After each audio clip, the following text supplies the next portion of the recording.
अवतार कितने हैं? तो देखिए, वैसे तो हरि अनंत, हरि कथा अनंत, हरि भी अनंत हैं और हरि की कथाएं भी अनंत हैं, लेकिन मुख्यतः भगवान के 24 अवतार हैं। पहला अवतार सनकादियों के रूप में, सनक, सनंदन, सनातन और सनत कुमार, 4 भाइयों के रूप में भगवान ने अवतार लिया। दूसरा अवतार 12 अवतार है। तीसरा संत नारद जी के रूप में, चौथा अवतार नर नारायण के रूप में है, पांचवा अवतार कपिल देव भगवान के रूप में है, छठवां अवतार दत्तात्रेय जी का है, सातवां अवतार यज्ञदेव भगवान का रूप में लिया, आठवां अवतार भगवान ने ऋषभदेव जी के रूप में लिया, प्रेमी जनों, जिन्होंने जैन धर्म की स्थापना की। यानी जो जैन धर्म है ये सनातन धर्म की ही एक शाखा है, सनातन धर्म रूपी वृक्ष की एक शाखा है जैन धर्म। ऋषभदेव जी के रूप में 8वां अवतार लिया। 9वां अवतार भगवान ने पृथु अवतार लिया, 10वां अवतार मत्स्य अवतार, 11वां कच्छप, 12वां धनवंतरी, 13वां अवतार भगवान ने मोहिनी अवतार लिया, 14वां अवतार भगवान ने नरसिंह अवतार लिया है, 15वां अवतार भगवान ने 52 अवतार लिया और 16वां अवतार भगवान ने जो लिया वो आदरणीय प्रभु श्री परशुराम जी के रूप में लिया है। बोलिए परशुराम भगवान की जय। भगवान ने 16वां अवतार परशुराम जी के रूप में लिया। एक भ्रांति फैलाई गई समाज में कि परशुराम जी ने 21 बार और क्षत्रियों को मारा। ये बिल्कुल गलत बात है। असल में देखिए, हमने प्रेमी जनों सैकड़ों वर्ष की गुलामी सही है। उस गुलामी के समय में और हमारे धर्म शास्त्रों में, ग्रंथों में बहुत छेड़खानी की गई। ऐसी कई बातें बदलाव करके लिखी जिससे आपस में विरोधाभास और फूट उत्पन्न हो, केवल फूट डालने के लिए। असल में घटना कुछ ऐसी थी कि एक है वंश के क्षत्रिय थे जिन्होंने परशुराम जी के पिताजी को मारा था। ध्यान देना, अब अगर कोई व्यक्ति किसी के पिता को मारेगा तो पुत्र, जितनी पुत्र के अंदर सामर्थ्य होगी, सामर्थ्य के अनुसार पिता को मारने वालों से बदला लेगा, दंडित करेगा। ये तो स्वाभाविक है, चाहे वो कोई भी हो। तो परशुराम जी ने केवल है वंश के क्षत्रियों को ढूंढ ढूंढ करके 21 बार में मारा। केवल एक ही है वंश जिन्होंने इनके पिताजी को मारा। भगवान का 17वां अवतार वेदव्यास जी के रूप में हुआ, जिन्होंने इस भागवत जी की रचना की। 18वां अवतार भगवान ने लिया जो है आदरणीय प्रभु श्री राम के रूप में। बोली रामचंद्र भगवान की जय हो। 19वां अवतार प्रभु ने बलराम जी के रूप में लिया। 20वां अवतार कृष्ण अवतार है। बोले कृष्णचंद्र भगवान की जय हो। 21वां अवतार हरि अवतार है। 22वां अवतार हंसावतार है। 23वां अवतार भगवान ने बुद्ध अवतार लिया। ये बौद्ध धर्म भी सनातन धर्म रूपी वृक्ष की एक शाखा है, लेकिन आज राजनीतिक षड्यंत्रों के कारण इसको भी अलग करने का प्रयास किया जा रहा है। 24वां अवतार भगवान का कल की अवतार, मुख्य 24 अवतार हैं। इसके बाद में आपने प्रश्न किया कि भगवान के अवतार संबंधी कथाएं सुनाएं, तो प्रेमी जनों अवतार संबंधी कथाएं नित्य सुनेंगे आप जब तक कथा होगी तब तक। और सबसे अंतिम प्रश्न था कि भगवान जब धर्म की स्थापना करके चले गए तो धर्म किसकी शरण में गया? तो कहने लगे कि यह धर्म जो है कहीं और नहीं, स्वयं भागवत जी की शरण में गया। यहां से आगे 4 प्रश्न किए कि महाराज एक बात बताएं, ये जो भागवत जी की कथा इसको कब लिखा गया, क्यों लिखा गया, किस हेतु से लिखा, किसकी प्रेरणा से लिखा और किसके द्वारा लिखा गया? ये प्रश्न यहाँ पर किया। तो कहने लगे कि द्वापरे समनो प्राप्ते तृतीये युग पर्यये जातः पराशराद्योगी व्यासभ्यां कलया हरे। द्वापर के अंत में पराशर जी की पत्नी सत्यवती के गर्भ से वेदव्यास जी ने अवतार लिया। आज वेद व्यास जी ने जन्म लेने के बाद में देखा कि संसार में जितने भी प्राणी हैं, जितने भी जीव हैं, मानव शरीर पाकर के खाने पीने सोने के जागने हंसने खेलने कूदने नाचने गाने इन्हीं कामों में मस्त हैं, सांसारिक क्रियाओं में विषय भोगों में जीवन को व्यतीत कर रहे हैं। बड़े दुखी हुए। मानव जैसा अनमोल शरीर पाकर के और केवल सांसारिक विषय भोगों में जीवन को व्यतीत कर रहे हैं, बड़ी विडंबना की बात है। बड़े दुखी हुए। सोच कहने लगे कि देखिए बताया था आपको कि 4 चीजें मनुष्य में और पशु में समान बताई हैं। आहार, निद्रा, भय, संततित्व। इस बात को ध्यान रखना। आहार यानी पेट भरना, पशु भी पेट भरता है, मनुष्य भी पेट भरता है। निद्रा, पशु भी सोता है, मनुष्य भी सोता है।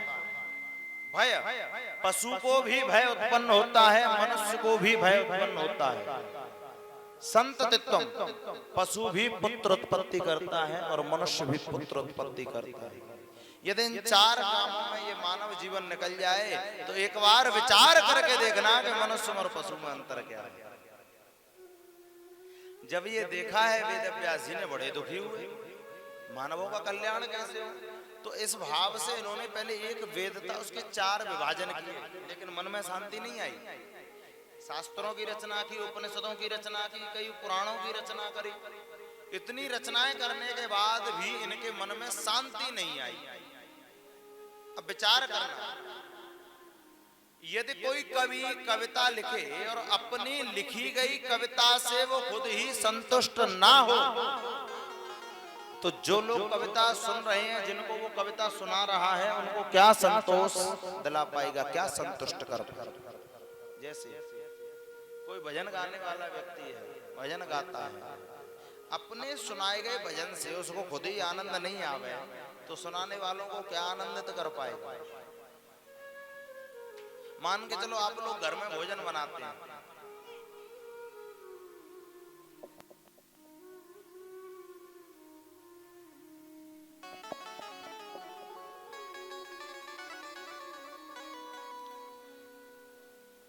आप लोग घर में भोजन बनाते हैं, अपने बनाए गए भोजन से अगर आपको खुद ही संतोष न मिले, खुद ही आनंद नहीं आए, तो जिस अतिथि को आप भोजन कराएंगे क्या उसको आप संतुष्ट कर पाएंगे? नहीं करेंगे। आज वेद व्यास जी बड़े चिंता तो रहे कि मैंने इतनी रचनाएं कर दी, मेरे मन में संतोष नहीं आया, तो दूसरों के मन में कहां से आ जाएगा। उदास बैठे थे उसी समय नारद जी आए। आप उदास क्यों बैठे? तो वेद व्यास जी कहने लगे मैंने इतनी रचनाएं कर दी, मन में संतोष नहीं है, क्या करूं? तो नारद जी ने बताया कि तुमने जितनी भी रचनाएं की हैं पर के लिए की हैं, परमात्मा के लिए कुछ लिखो। आपने जितने भी वर्णन किया है इसमें ज्ञान वैराग्य इन सारी चीजों को लिखते चले गए, थोड़ा भक्ति का भी निरूपण कीजिए। आज नारद जी ने प्रेमी जनों चतुश्लोकी भागवत, 4 श्लोक की भागवत नारद जी के पास थी, ब्रह्मा जी ने दी थी। ये 4 श्लोक की भागवत आज वेद व्यास जी को दी है। पूर्व जन्म की कथा सुनाई। नारद जी कहने लगे कि पूर्व जन्म में मैं एक दासी का पुत्र था, मेरी माँ संतों की बड़ी सेवा करती। मेरे गांव में एक बार चातुर्मास के लिए संत आए थे, अंत में भंडारा करके जा रहे थे, तो मेरी माँ उन संतों के जो भंडार के रसोई घर के बर्तन थे उनको साफ कर रही थी। एक संत की दृष्टि मेरे ऊपर पड़ी, कहने लगे कि तुम्हारी माँ इतनी सेवा करती है, तुम भी सेवा किया करो। तो मैंने कहा कि मैं छोटा हूं, मैं क्या सेवा करूंगा। संत कहने लगे कि तुम संतों की झूठी पत्तल ही उठा लो। नारद जी पत्तल उठाने लगे, इनको बड़ा आनंद आया। अब संतों को नारद जी से प्रेम हो गया। नारद जी से कहने लगे कि नारद जी हमारे साथ चलोगे? अब तो नारद जी संतों के संग जाने के लिए तैयार हो गए। संत जाने लगे तो नारद जी भी रमण गए जाने के लिए। माँ ने बहुत समझाया लेकिन नारद जी नहीं माने। आज नारद जी की माँ संतों के सामने हाथ जोड़ करके खड़ी हो गई कि भगवान मेरा एक ही पुत्र है, इसी का मुझे सहारा, इसको लेकर के न जाए। तब संतों ने आज नारद जी को द्वादशाक्षरी मंत्र दिया, कहा कि इस मंत्र का भजन करो तुम्हारा कल्याण हो जाएगा, भगवान मिल जाएंगे। और इतना कह करके संत वहां से चले गए। अब नारद जी उस मंत्र को लेकर के और जाप करने के लिए बैठे, माला जाप करने के लिए। जब माला जाप करने के लिए बैठे तो इनकी जो माँ है प्रेमी जनों ये भजन नहीं करने देते, क्योंकि देखो, अगर किसी का बच्चा आज अगर छोटी मोटी गलत संगतों में पड़ जाए तो माता पिता को ज्यादा चिंता नहीं होगी, सोच लेंगे कि आज का समय चल रहा है, छोटी मोटी संगति तो चलती रहती है। लेकिन अगर किसी का बच्चा ज्यादा देर तक माला लेके भजन करे हुए बैठ गए हो, सोई माता पिता को चिंता सताने लग जाएगी, हे भगवान कहूँ ऐसा ना होवे कि मेरो छोरा बाबा जी बन जावे, सोई चिंता सतावे लग जाएगी। अब इनकी माँ भजन नहीं करने देती। नारद जी धीरे धीरे समय व्यतीत हुआ। एक दिन की बात है, ब्रह्म मुहूर्त का समय था। नारद जी की माँ गाय धोने के लिए गई तो अंधेरा हो रहा था, इनको दिखाई नहीं दिया। एक सर्प पड़ा हुआ था, पांव सर्प के ऊपर पड़ा, सर्प ने काट लिया और इनकी माँ की मृत्यु हो गई। अब नारद जी बड़े दुखी हुए, लेकिन फिर भगवान से प्रार्थना करने लगे कि जो भी हुआ उसे तो कोई टाल नहीं सकता, लेकिन अब मुझे कोई भजन से रोकने वाला नहीं है। इतना कह करके भजन करने के लिए बैठ गए। बड़ी भारी तपस्या, खूब भजन किया। आकाशवाणी हुई, नारद जी इस जन्म में तुम्हें मेरे दर्शन नहीं होंगे, क्योंकि इस जन्म में तुम्हारे हृदय पर राग द्वेष का पर्दा पड़ा हुआ है। अगले जन्म में तुम्हें मेरे दर्शन जरूर होंगे। अगला जन्म नारद जी कहने लगे कि मेरा ब्रह्मा के पुत्र संत नारद के रूप में हुआ, मुझे भगवान के दर्शन हुए। मैं भगवान के भजन को, कीर्तन को गाता था। पहले मैं भगवान के नाम को वेसुरा गाता था, लेकिन भगवान ने फिर मुझे ये वीणा प्रदान की, और जब से भगवान ने ये वीणा दी है तब से मैं भगवान के नाम को स्वर से गा पाता। भगवान ने प्रेमी जनों को वीणा दी थी, नारद जी को ध्यान देना। एक वीणा नारद जी को दी थी और एक एक वीणा हमें और आपको भी दी है। और ये वीणा कोई और नहीं, ये शरीर रूपी वीणा है। और जब हम प्रेमी जनों इस शरीर रूपी वीणा को बजाएंगे तो इसमें से एक ही आवाज निकलेगी, पता है क्या? लगन तुमसे। अच्छा, किस किस की लगन लगी है ठाकुर जी से? सबकी ना लगी, कछु तो हाथ ही ना उठा रहे। अच्छा, ध्यान तो है कथा में क्या ना है? प्रेम से बोलो राधे। लगन तुमसे लगा बैठे, जो होगा देखा जाएगा। लगन तुमसे लगा बैठे, जो होगा। 4 श्लोकों के 18,000 श्लोक बनाए। यही 18,000 श्लोक वेद व्यास जी ने सुखदेव जी महाराज को दिए, और उन सुखदेव जी महाराज ने 18,000 श्लोकों का जन जन में प्रचार प्रसार किया, जो होते होते प्रेमी जनों ये भागवत की कथा और हम और आप तक पहुंच पाई। बोले भागवत महापुराण की जय हो। यहां से आगे सोनकाद ऋषि कहने लगे कि हे महाराज, आपने हमें वक्ता की कथा तो सुना दी। भागवत जी के वक्ता कौन है? सुखदेव जी।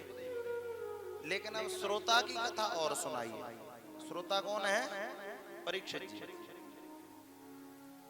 तो यहां से आगे प्रेमी जनों महाभारत के प्रसंग में हम प्रवेश करते हैं। बड़ा सुंदर प्रसंग है। महाभारत के युद्ध की तकरीबन पूर्णाहुति हो चुकी थी। कोई भी जीवित नहीं बचा था कौरवों की सेना से। जीवित बचे थे तो केवल 3 लोग, अश्वत्थामा, कृपाचार्य और कृतवर्मा। दुर्योधन भी जीवित था, लेकिन वो मरणासन्न अवस्था में पड़ा हुआ था। आज अश्वत्थामा आया दुर्योधन के पास। देख दुर्योधन, मैंने तुझसे पहले ही कहा था कि तू मुझे अपनी सेना का सेनापति बना दे। तूने मेरी बात ना मानी। अगर तूने मुझे अपनी सेना का सेनापति बनाया होता तो निश्चित तुम्हारी जीत होती, पांडवों की हार होती। तूने मेरी बात मानी नहीं। दुर्योधन कहने लगा कि देख अश्वत्थामा, अभी मैं जीवित हूं, और जब तक मैं जीवित हूं मैं ही राजा हूं। सेना मर गई कोई बात नहीं, मैं तुझे अभी अपनी सेना का सेनापति बनाता हूं। सेनापति तो जीवित है, जा बना दिया सेनापति, तुझे मार दे पांडवों को। और देख, अगर तूने पांडव मार दे तो मैं तुझे आधा राज्य दे दूंगा, और अगर मैं भी जीवित नहीं बचा तब तो समझ ले कि पूरा राज्य ही तेरा है। राज्य का लोभ अश्वत्थामा के मन में आया, चल दिया। जा रहा था, जाते जाते सायंकाल का समय हो गया, थोड़ी रात्रि हुई। एक वृक्ष के नीचे अश्वत्थामा लेट गया। जैसे वृक्ष के नीचे लेटा है तो इसको नींद नहीं आई। इसने एक विचित्र दृश्य देखा कि जिस वृक्ष के नीचे ये लेटा हुआ था उस वृक्ष पर कुछ कौवे सो रहे थे। एक उल्लू कहीं से घूमते घूमते आया। रात्रि का समय था, रात्रि के समय में कौवों को दिखाई नहीं देता, उल्लू को दिखाई देता है। आज ये उल्लू कहीं से आया और घूम घूम करके एक एक करके सोते हुए कौवों को इस उल्लू ने मार डाला।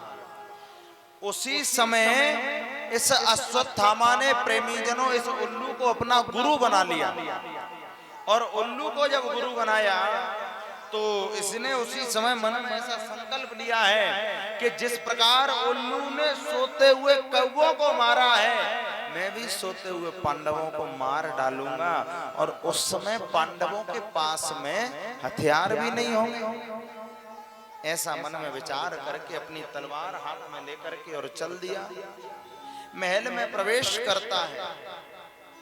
जैसे महल के प्रथम कक्ष के दरवाजे को खोला, दरवाजे को खोल करके प्रवेश किया तो उस कक्ष में द्रौपदी के 5 पुत्र सो रहे थे। आज सोते हुए 5 पुत्र जो द्रौपदी के दिखने में एकदम पांडवों की तरह दिखाई देते हैं। युधिष्ठिर का पुत्र युधिष्ठिर की तरह दिखाई देता, भीम का पुत्र भीम की तरह दिखाई देता, अर्जुन का पुत्र अर्जुन की तरह दिखाई देता, नकुल और सहदेव के पुत्र उनकी तरह दिखाई देते। अब तो इस अश्वत्थामा ने द्रौपदी के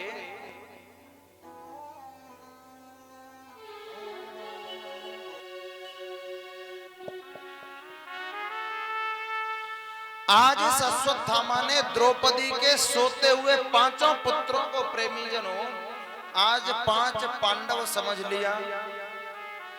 अपनी म्यान से तलवार निकाली और सोते हुए 5 पुत्रों के सिर को धड़ से अलग किया और उन सिरों को अपने झोले में डाल करके चल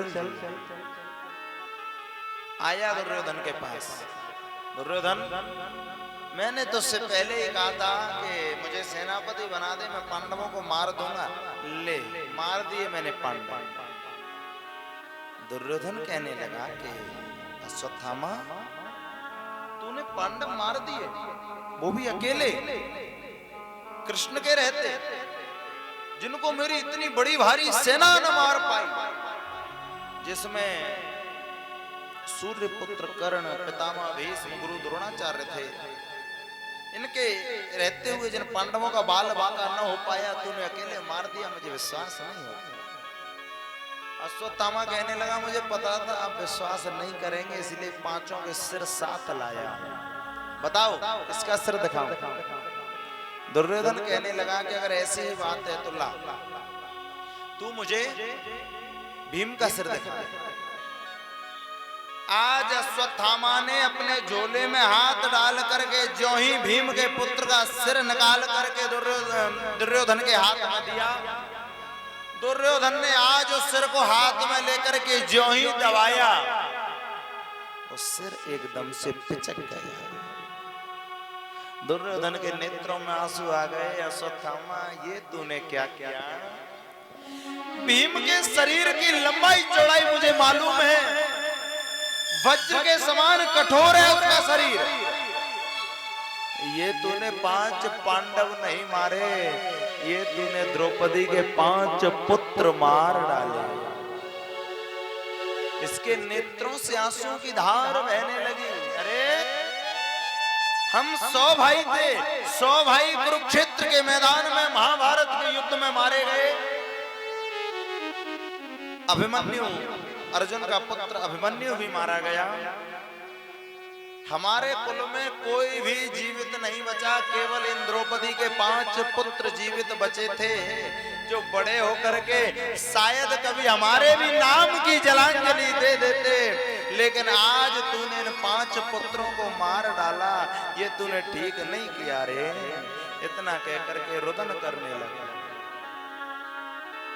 रोने लगा। और रोते रोते आज प्रेमी जनों तड़प तड़प करके दुर्योधन ने अपने प्राण त्याग दिए। जैसे ही दुर्योधन ने प्राण त्यागे हैं, इधर प्रातः काल हुआ, सूर्योदय हुआ, सूर्य चढ़ता जा रहा है। द्रौपदी सोचने लगी, क्योंकि द्रौपदी के 5 पुत्र ब्रह्म मुहूर्त में उठ करके आते, द्रौपदी को प्रणाम करते, आज नहीं आए। द्रौपदी सोचने लगी, क्या बात है, आज मेरे पुत्र प्रणाम करने के लिए नहीं आए, सोते रह गए, मैं खुद ही चल करके देखूं। और द्रौपदी जैसे ही गई, आज अपने पुत्रों के कक्ष के दरवाजे को खोलती है, तो द्रौपदी ने देखा कि कक्ष के मुख्य दरवाजे से रक्त की धार बहते हुए चली आ रही है। आज द्रौपदी घबरा गई। जैसे ही धीरे धीरे आगे बढ़ी, चादर को हटा करके देखा तो 5 पुत्रों के धड़ पड़े हुए हैं, सिर नहीं है। विचार करके देखना, एक माँ के सामने उसके 5 पुत्रों के धड़ पड़े हो, सिर नहीं हो, एक माँ पर क्या बीतेगी। आज द्रौपदी के नेत्रों से आंसुओं की धार बहने लगी, रुदन करने लगी, रोते रोते पुकारने लगी, हे आर्यपुत्र पधारो, हे भीम पधारो, हे अर्जुन पधारो। इतना कहते कहते मूर्छित होकर के जमीन पर गिर पड़ी। पांडव सोचने लगे कि द्रौपदी के जीवन में एक से एक बड़ा संकट का समय आया, लेकिन इसने कभी नाम लेकर के नहीं पुकारा। आज इसके जीवन में ऐसा कौन सा संकट का समय आ गया जो नाम लेकर के पुकार रही है। चल करके तो देखें। आज पांडव आए, जैसे ही कक्ष में प्रवेश करते हैं, द्रौपदी मूर्छित पड़ी हुई। अर्जुन ने तुरंत गोद में उठा लिया, नकुल पंखा जलने लगे, सहदेव जल लेकर के आए। आज द्रौपदी को होश आया। आज द्रौपदी रोते रोते कहने लगी कि हे आर्यपुत्र, मेरे निरपराध बालकों ने किसी का क्या बिगाड़ा था जो मेरे सोते हुए 5 निरपराध बालकों की हत्या कर दी गई। इतना कहकर के रोने लगी। आज जब द्रौपदी रोदन कर रही हैं, उसी समय अर्जुन को क्रोध आ गया। क्रोधावेश में आकर कहने लगे कि द्रौपदी, जिसने भी तुम्हारे 5 पुत्रों की हत्या करी है, मैं उसको जीवित नहीं छोड़ूंगा, मृत्यु दंड दूंगा। इतना कहकर के रथ को सजाया, रथ पर बैठ करके अर्जुन जाने लगे। गोविंद रथ हाँक रहे हैं। आज गोविंद जब रथ हाँक रहे हैं, अर्जुन का रथ जा रहा है, आगे आगे अश्वत्थामा का रथ है, पीछे पीछे अर्जुन का रथ है।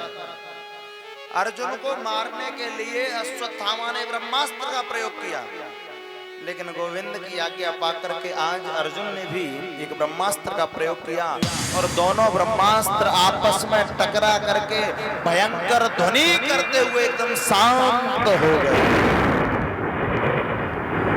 पकड़ लिया अर्जुन ने अश्वत्थामा को, रथ से बांध लिया, घसीट करके ला करके डाल दिया द्रौपदी के सामने। बोल द्रौपदी, इसे क्या सजा दिया? जैसे ही द्रौपदी के सामने अश्वत्थामा को डाल करके पूछा कि बोल इसको क्या सजा दूं, तो द्रौपदी क्या कहती हैं कि मुच्यता में स ब्राह्मणो नितराम गुरु। हे अर्जुन, इसको छोड़ दो, मत मारो। विचार करके देखना, जिसके 5 पुत्रों की हत्या कर दी गई हो, हत्यारा उसके सामने पड़ा हो, 5 पति एक से एक बलवान 7 खड़े हैं बदला लेने के लिए, और वो देवी कहती है इसे छोड़ दो, मत मारो। ये कोई साधारण बात नहीं। आज यदि कोई हमें और आपको एक गाली भी दे दे तो हम उसे भूलते नहीं हैं। देख लूंगा देख लूंगा देख लूंगा करते रहते हैं, और जब तक यमराज हमें नहीं देख लेता तब तक हम इस देख लूंगा शब्द को नहीं भूलते। और द्रौपदी कहती है इसे छोड़ दो, मत मारो। विचार करके देखना कितने विशाल हृदय वाली होगी वो। द्रौपदी है दया की देवी। जिस प्रकार कृष्ण दया के सागर हैं, द्रौपदी दया की देवी है। कन्हैया ने अपनी सगी बहन सुभद्रा को अपना नाम नहीं दिया, द्रौपदी को दिया। द्रौपदी का एक नाम है कृष्णा। इसके 5 पति हैं, इसका भी एक विशेष कारण है, ध्यान देना। द्रौपदी के 5 पति हैं। पहले पति का नाम क्या है? युधिष्ठिर। युधिष्ठिर माने क्या होता है? युधिष्ठिर यानी धर्म, और द्रौपदी यानी दया। धर्म के साथ में दया का होना बहुत जरूरी है। जिस धर्म में प्रेमी जनों दया नहीं है, जिस धर्म में जीव मात्र के प्रति दया भाव न सिखाया जाए, जीवों की हत्या करना सिखाया जाए, जीव मात्र के प्रति द्वेष भाव सिखाया जाए, प्रेमी जनों वो धर्म नहीं होता, उसको अधर्म कहा जाता है। धर्म के साथ में दया का होना बहुत जरूरी है। भीम यानी बल, बल के साथ में दया का होना बहुत जरूरी है। यदि बल है, चाहे वो शारीरिक बल हो, चाहे वो धन बल हो, चाहे किसी पद का बल हो, बल के साथ में दया का होना बहुत जरूरी है। यदि बल है और दया नहीं है तो व्यक्ति बल में अभिमान आ जाता है और अपने से कमजोर लोगों को सताने लगता है, उस बल का दुरुपयोग करता है। इसलिए बल के साथ में दया का होना बहुत जरूरी है। अर्जुन यानी आत्मा, आत्मा के साथ में दया का होना, प्रत्येक जीव की आत्मा में दया भाव होना अति आवश्यक है। नकुल यानी रूप, रूप भगवान ने सुंदर रूप दे दिया, स्वरूप के साथ में दया का होना बहुत जरूरी है। यदि रूप है, दया नहीं है तो रूप गर्विष्ठ होकर के व्यक्ति अनर्थ कर बैठता है। सहदेव यानी ज्ञान, ज्ञान के साथ में दया का होना बहुत जरूरी है। 5 पतियों का ये सुंदर भाव है। आज ये द्रौपदी कहती है कि मुच्यताम हे स ब्राह्मणो नितराम गुरु। हे अर्जुन, इसको छोड़ दो। क्या तुम भूल गए? ये तुम्हारा गुरु पुत्र है, तुम्हारे गुरु के अनंत उपकार हैं तुम्हारे ऊपर। तुम्हारे गुरु ने जो तुम्हें दिया है वो अपने पुत्र को नहीं दिया। गुरु द्रोणाचार्य ने अश्वत्थामा को केवल ब्रह्मास्त्र छोड़ने की विद्या सिखाई थी, वापस खींचने की विद्या नहीं सिखाई थी। लेकिन अर्जुन को ब्रह्मास्त्र छोड़ने की भी विद्या सिखाई थी और वापस खींचने की भी विद्या सिखाई थी। कहने लगे कि तुम्हारे गुरु ने जो तुम्हें दिया है वो अपने पुत्र को भी नहीं दिया, ये तुम्हारा गुरु पुत्र है। और ब्राह्मण तो जन्म से गुरु होता है। मैं मानती हूं मेरे 5 पुत्र मारे गए, लेकिन कोई बात नहीं, मैं निराधार तो नहीं हुई। मुझे 5 पतियों का आधार है, 5 पति मेरे साथ खड़े हुए हैं। लेकिन अगर तुम इसे मार दोगे तो तुम्हारी गुरु मां तो बिल्कुल निराधार हो जाएगी। पुत्र वियोग की वेदना क्या होती है मैं अच्छी तरह जानती हूं। मेरे 5 पुत्रों के धड़ मेरे सामने पड़े हुए हैं। तुम्हारे गुरु द्रोणाचार्य पहले ही महाभारत के युद्ध में मारे जा चुके हैं। केवल अपने पुत्र अश्वत्थामा के आधार से तुम्हारी गुरु मां जीवित है। यदि तुम इसे भी मार दोगे तो वो तो निराधार हो जाएगी, इसलिए इसको मत मारो। अर्जुन सोचने लगे कि द्रौपदी के मन में दया भाव आ गया, और राजनीतिक संविधान में किसी की भावनाओं को देख करके फैसले नहीं लिए जाते।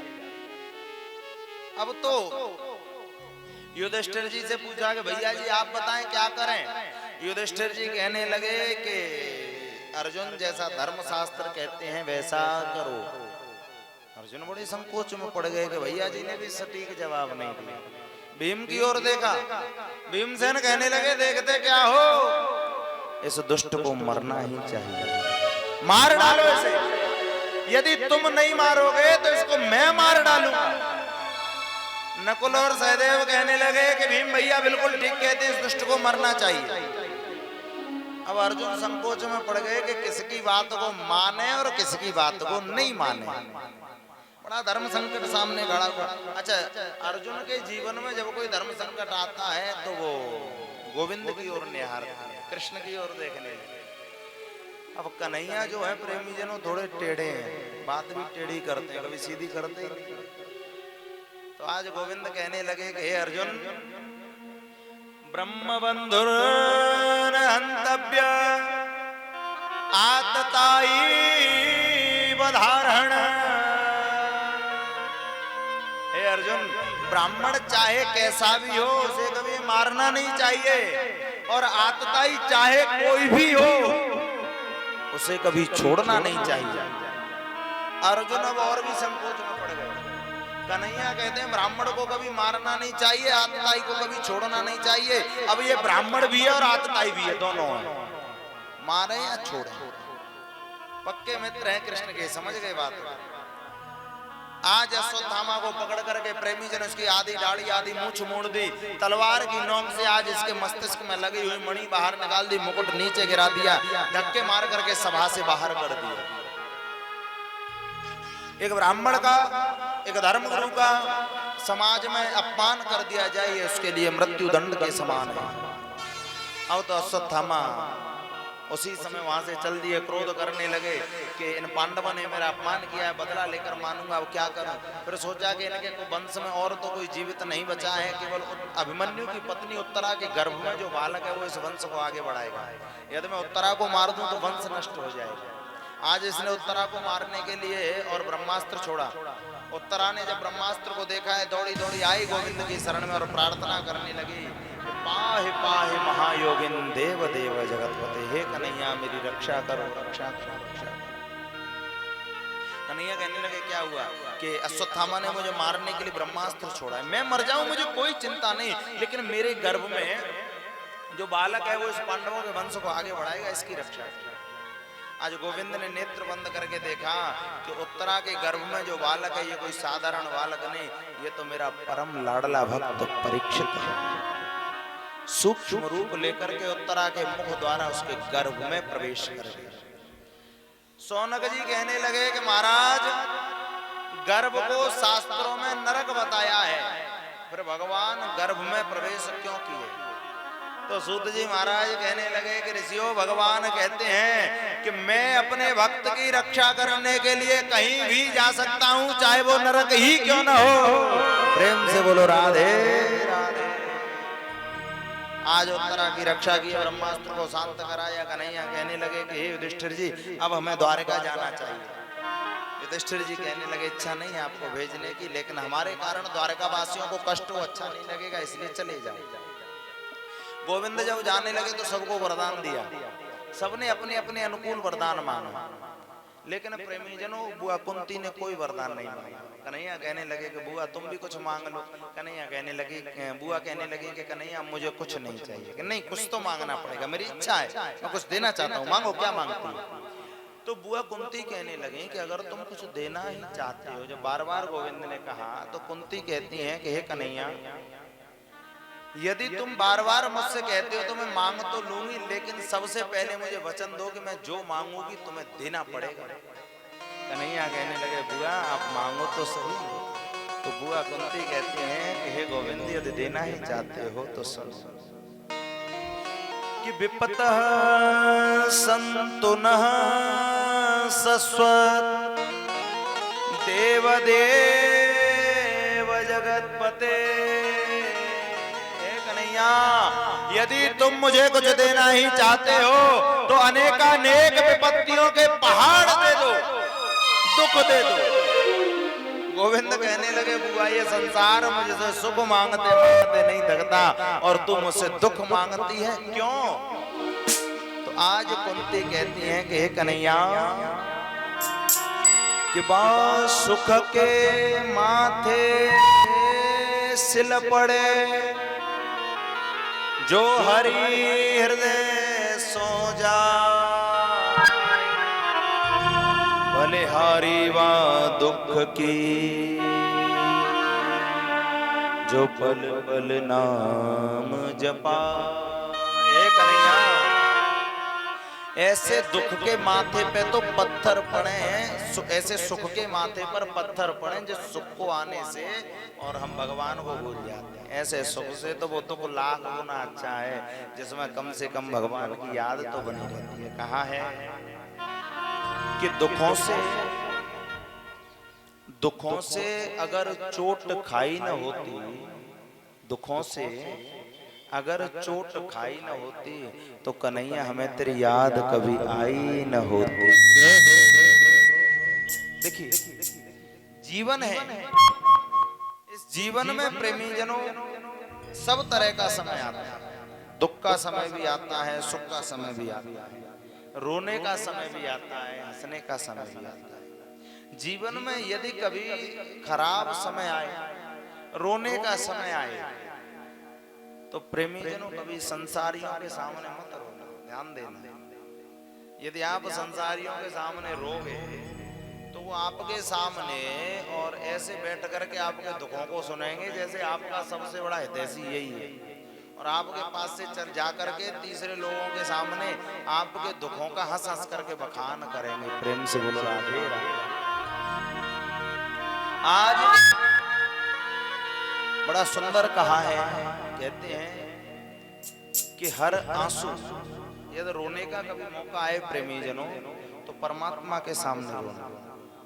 और जब आप परमात्मा के सामने, इस ठाकुर के सामने रोना प्रारंभ कर देंगे तो मैं आपको ये वचन देता हूं कि जीवन में आपको कभी रोने नहीं देगा।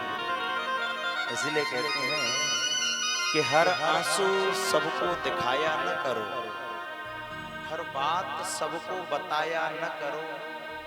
अरे लोग तो अपनी मुट्ठी में नमक लिए फिरते हैं, हर जख्म सबको दिखाया न करो। आज बुआ कुंती बड़ा सुंदर मांगती हैं और क्या कहते हैं, हे कन्हैया दुख कि सुख भी मुझे प्यारे हैं, वो दुख भी मुझे प्यारे हैं। किस किस से कहूँ मैं भगवान,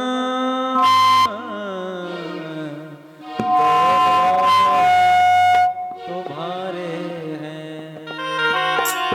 दुख भी मुझे प्यारे हैं, दुख भी मुझे प्यारे हैं। छोड़ूं मैं किसे भगवान, दोनों ही तुम्हारे हैं, दोनों ही तुम्हारे तुम्हारे हैं। जय हो, दोनों ही तुम्हारे हैं।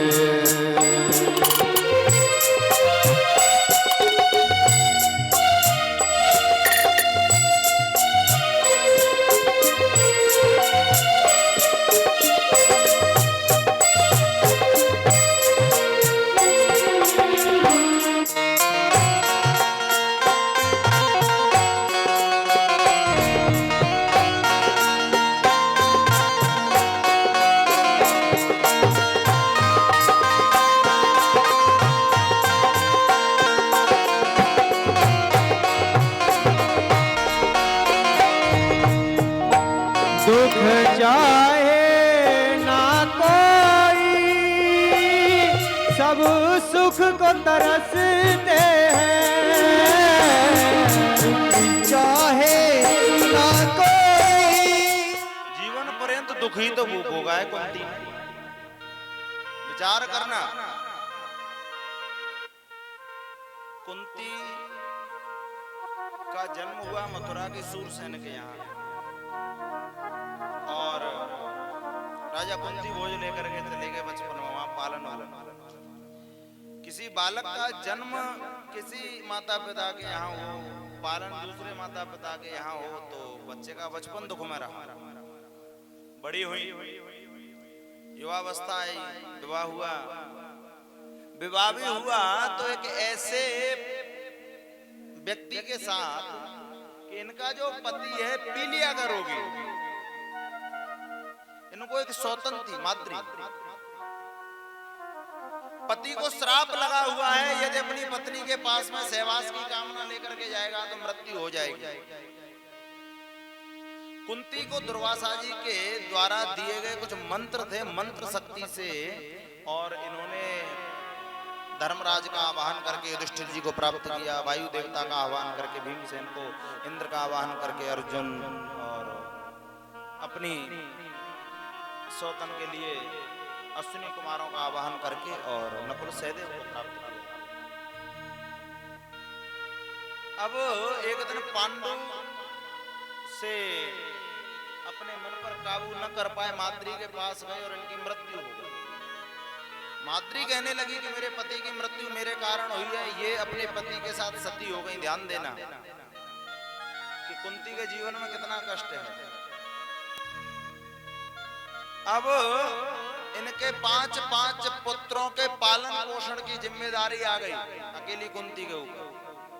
अच्छा, पालन पोषण की जिम्मेदारी आई तो आई, अब इनका परिवार इनके पुत्रों को मारने पर तुला हुआ है। कभी जहर के लड्डू खिलाते हैं, कभी पेड़ से गिराते हैं, कभी लाक्षागृह में जलाते हैं, कभी नदी में समुद्र में फेंक देते हैं, लेकिन भगवान ने हर परिस्थिति में रक्षा की। कुंती के जीवन में सबसे बड़े दुख का समय तो वो आया कि जब इसी के परिवारी जन इसकी पुत्र वधू को भरी सभा में खींच करके लाए हैं अपमानित करने के लिए। विचार करके देखना कितना कष्टमय, कितना दुखमय जीवन रहा कुंती। लेकिन हर परिस्थिति में परमात्मा को स्मरण किया और परमात्मा ने पार लगाया। आज भगवान कुंती को दुख देना नहीं चाहते, क्या करें, लेकिन भगवान की एक विशेषता है, कन्हैया की विशेषता है। गोविंद जिसकी तरफ देख करके प्रेमी जनों एक बार मुस्कुरा दें, समझ लो उसके ऊपर अपनी माया फेर दियो कन्हैया। जैसे ही कन्हैया कुंती की ओर देख करके मुस्कुराए, हासो जनोन्माद करी चमाया, मानो कुंती के ऊपर अपनी माया फेर दी। भूल गई क्या मांग रही थी, बुआ मांग रही थी, मांगो। कुंती कहने लगी, भगवान मैं बस इतना कहना चाहती हूँ कि आप हमें छोड़ करके जा रहे हैं, अभी न जाए, कुछ दिनों को। कन्हैया कहने लगे, कुछ दिन रुक करके चले जाएंगे। गोविंद तो कुछ दिन रुकने के बाद में पुनः द्वारिकापुरी चले। बोले द्वारिकाधीश भगवान की। इधर जिस बालक की गर्भ में रक्षा की थी कन्हैया ने, उस बालक ने जन्म ले लिया। जन्म लेते ही पालती मार करके बैठ गया, चारों ओर परीक्षण करने लगा कि ये जितने भी लोग मुझे दिखाई दे रहे हैं सब नए हैं, जो गर्भ में मेरी रक्षा करने गया था वो दिखाई नहीं दे रहा। जन्म लेते ही पालती मारकर बैठकर परीक्षण कर रहा है, इसलिए इसका नाम रखा है परितः इक्षतीति परीक्षित, परीक्षित नाम रखा। बोले परीक्षित जी महाराज की। अब ब्राह्मण ने कुंडली के माध्यम से इनके जीवन का विवेचन किया कि ये जो बालक है राजा इक्ष्वाकु के समान प्रजापालक, राम के समान सत्यवादी एवं ब्राह्मण भक्त, शिवी के समान शरणागत वत्सल, कर्ण के समान दानी, भरत के समान धनुर्धारी, अग्नि के समान तेजस्वी, समुद्र के समान गंभीर, पृथ्वी के समान सहनशील होगा, सिंह के समान पराक्रमी होगा एवं हिमालय के समान अड़िग होगा। इतने गुण होने के बाद भी अंत में एक ऋषि कुमार के श्राप के कारण तक्षक नामक सर्प के डसे जाने से इसकी मृत्यु हो गई। अपनी मृत्यु का समाचार सुन करके ये बिल्कुल भी विचलित नहीं होगा। अब तो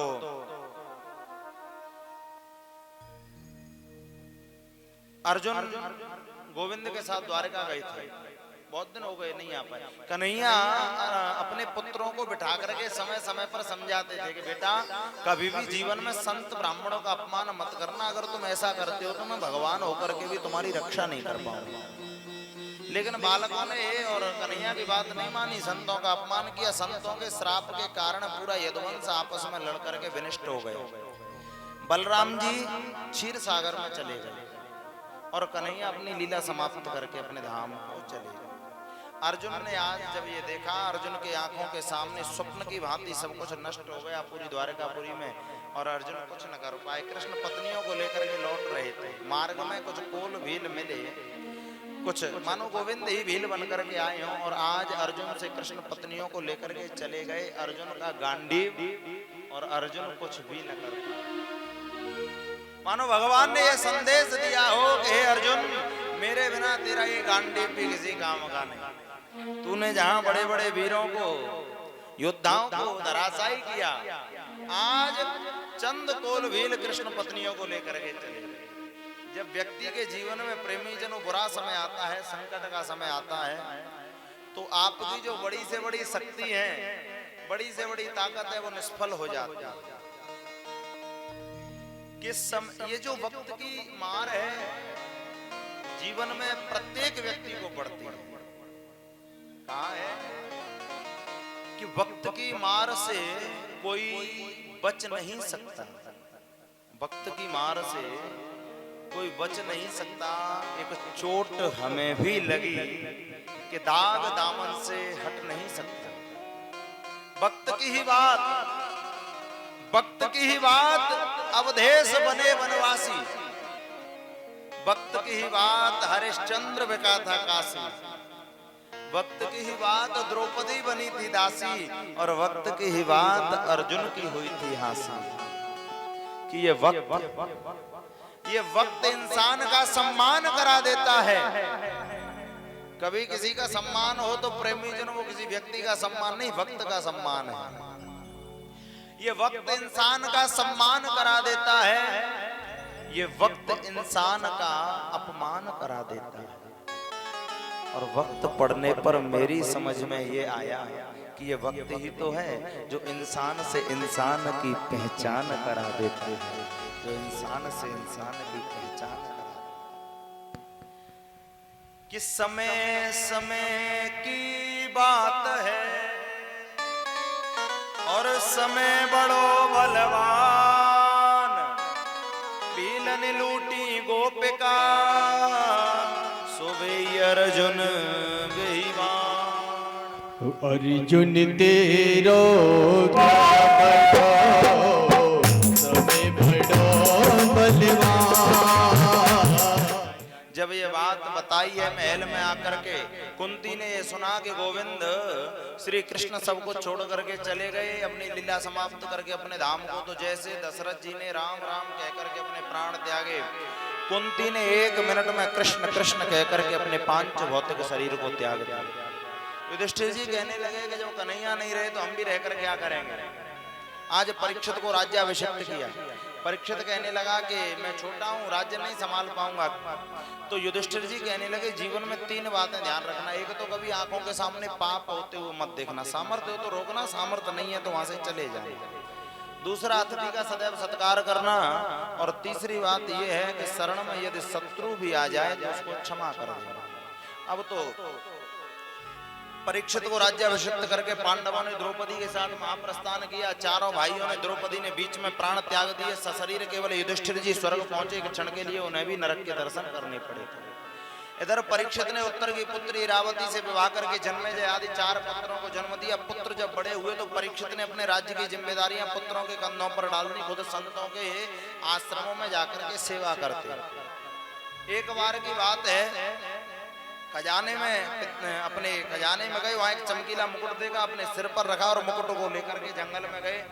जंगल में जाकर के उन्होंने एक दृश्य देखा कि एक बैल खड़ा हुआ है जिसके 3 पैर कटे हुए हैं और उसके बगल में एक गाय खड़ी है, रो रही है।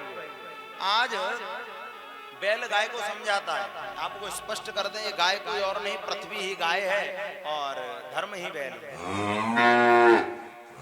जब इस बैल के 3 पैर कटे हुए हैं, धर्म के सतयुग में 4 पैर थे, सत्य, दया, पवित्रता और दान। सतयुग गया, त्रेता युग आया, 3 पैर बचे, दया, पवित्रता, दान। त्रेता गया, द्वापर आया, 2 पैर बचे। द्वापर गया, कलयुग आया, धर्म का केवल 1 ही पैर सुरक्षित है, वो है केवल दान। दान के बल पर धर्म चल रहा है। लेकिन कलयुग नहीं चाहता कि धर्म का 4था पैर भी सुरक्षित रहे। आज कलयुग आया और कलयुग बड़ा लंबा चौड़ा भयंकर काला काला शरीर धारण करके हाथ में नग्न तलवार लेकर के आया। हाथ में लंबे लंबे नाखून, लंबे लंबे दांत, लंबे लंबे बाल। उस बैल के 4थे पैर को काटने के लिए तैयार हो गया। राजा को क्रोध आया, मेरे राज्य में इतना बड़ा कुकर्म करने का तुम्हारा साहस हुआ? तो कलयुग घबरा गया। राजा दौड़ा दौड़ा आया, राजा परीक्षित की शरण में आ गया, चरणों में गिर गया। राजा का नियम है कि शरण में शत्रु भी आ जाए तो माफ कर देंगे, क्षमा कर दिया, निकल जाओ मेरे राज्य से। कलयुग कहने लगा, जाऊं कहां? पूरी पृथ्वी पर कोई ऐसी जगह नहीं जो आपका राज्य ना हो। एक काम करो ना, अपने राज्य में कुछ स्थान दे दो। तो आज राजा परीक्षित ने कलयुग को 4 स्थान दिए अपने राज्य में कि द्यूतम पानम स्त्रियः सूना यत्रा धर्मश्चतुर्विधः। द्यूतम, जाओ, जुए में तुम्हारा वास होगा। जुए में छल कपट के रूप में कलयुग का वास है। बिना छल कपट के राजा युधिष्ठिर भी जुआ नहीं जीत पाए। छल कपट के रूप में कलयुग का वास है। द्यूतम पानम, मदरा पान करना, नशा करना, इसमें मद के रूप में कलयुग का वास है। द्यूतम पानम स्त्रिय, पर स्त्री गमन, इस कुत्सित कर्म में काम के रूप में कलयुग का वास है। और किसी भी जीव की हिंसा करना, इसमें कलयुग का वास है। अब कलयुग ने देखा कि इन चारों कामों में से कोई काम राजा नहीं करते, जब तक मेरा असर राजा के ऊपर नहीं हो तब तक राज्य में रहने का मतलब क्या। कहने लगे महाराज कोई एक सुंदर स्थान दे दो। राजा के मन में न जाने क्या आया, कह दिया कि जाओ सोने में तुम्हारा वास होगा। अब तो राजा परीक्षित भी सोने का मुकुट पहने थे, कलयुग सूक्ष्म रूप लिया, मुकुट में प्रवेश करे। सोनकाद ऋषि कहने लगे कि महाराज एक बात समझ में नहीं आई। भगवान गीता में कहते हैं कि धातु नाम अस्मि कांचनम, धातुओं में मैं सोना हूँ। वेद में कहते हैं हिरण्य गर्भ, भगवान के पेट में सोना है। अब जब सोने में भगवान का वास है तो कलयुग का वास कैसे हुआ? दोनों एक साथ रह नहीं सकते। तो बताया कि जो धन पाप की और अधर्म की कमाई का है उसमें तो प्रेमी जनों कलयुग का वास है, लेकिन जो धर्म की नीति की और सत्यता की कमाई का, ईमानदारी से कमाया हुआ सोना है या जो धन है उसमें भगवान का वास है। कि इसका मतलब राजा परीक्षित जो मुकुट पहने थे वो पाप की कमाई का था। कहने लगे और कौन सा धर्म की कमाई का था? वो राजा परीक्षित का पांडवों का मुकुट था ही नहीं, जरासंध का मुकुट था। जरासंध को मार करके भीमसेन लौटे तो उस मुकुट को ले आए थे, खजाने में डाल दिया था। जरासंध महापापी था, बड़ा चमकीला मुकुट था, दादाओं के जमाने का मुकुट है। ऐसा सोच करके राजा परीक्षित आज उसी मुकुट को पहन करके आए थे। उस मुकुट में कलयुग प्रवेश कर गया। कलयुग मुकुट के माध्यम से बुद्धि में प्रवेश कर गया। बुद्धि को आज कैप्चर कर लिया है, अपने अधिकार में ले लिया है। भूख प्यास लगने लगी, सुदूर जंगल में पहुंचे हैं राजा। वहां एक समीक ऋषि का आश्रम है, उनसे जलपान की याचना की। समीक ऋषि ध्यान में थे, वृत्तियां अंतर्मुखी थी, नेत्र बंद है, ध्यान में बैठे हैं, कोई पता ही नहीं कौन आ रहा है कौन जा रहा है। राजा कहने लगे कि मैं तुम्हारे पूरी पृथ्वी का सम्राट राजा परीक्षित आया है और तुम ढोंग करते हो, जलपान की नहीं पूछते। वहां एक मरा हुआ सर्प पड़ा था, तलवार की नोक से उठाया और ऋषि के गले में डाला। और ऋषि के गले में डाला, राजा चले गए। समीक ऋषि के पुत्र श्रृंगी आए, जब पिता के गले में मरा हुआ सर्प देखा है, सबसे पूछने लगे कि ये सर्प किसने डाला है। तो जवाब मिला कि राजा परीक्षित ने ये कर्म किया है। आज श्रृंगी ऋषि ने कमंडलू में से जल लेकर के श्राप दे दिया कि राजन तुम्हें अपने चक्रवर्ती सम्राट होने का बड़ा अभिमान है, मैं श्राप देता हूं कि जिस सर्प को तुमने मेरे पिता के गले में डाला, इसी के पूर्वज तक्षक सर्प के डसे जाने से आज के ठीक 7वें दिन तुम्हारी मृत्यु हो जाएगी। जब समीक ऋषि की आंखें खुली, सारी बात पता चली, तो श्रृंगी ऋषि से कहा कि बेटा तुमने अच्छा नहीं किया, क्योंकि राजा परीक्षित बड़ा धर्मात्मा राजा है।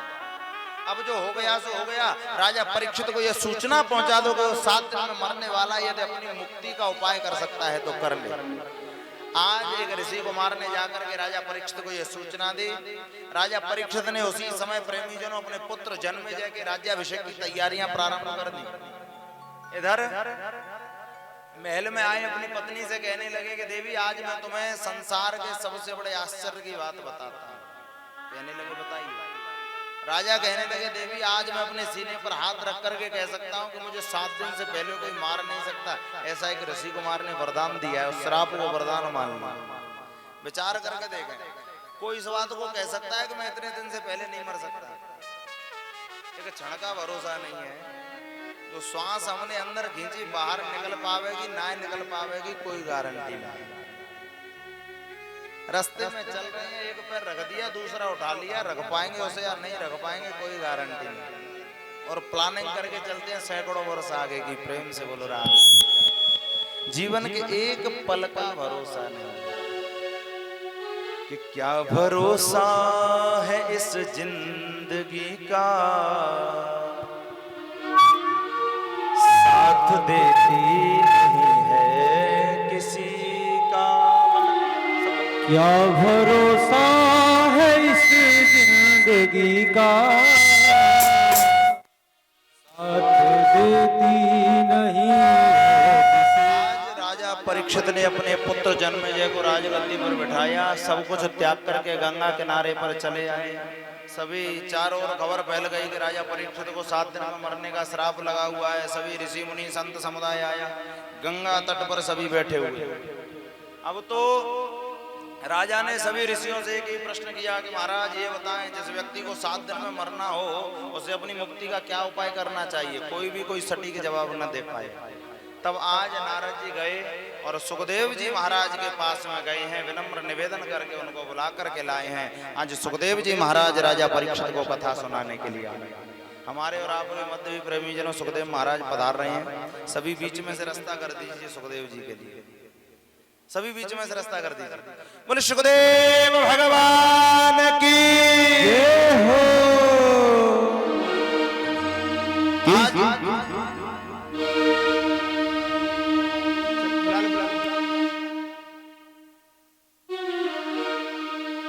कि सद्गुरु दाता सर्व के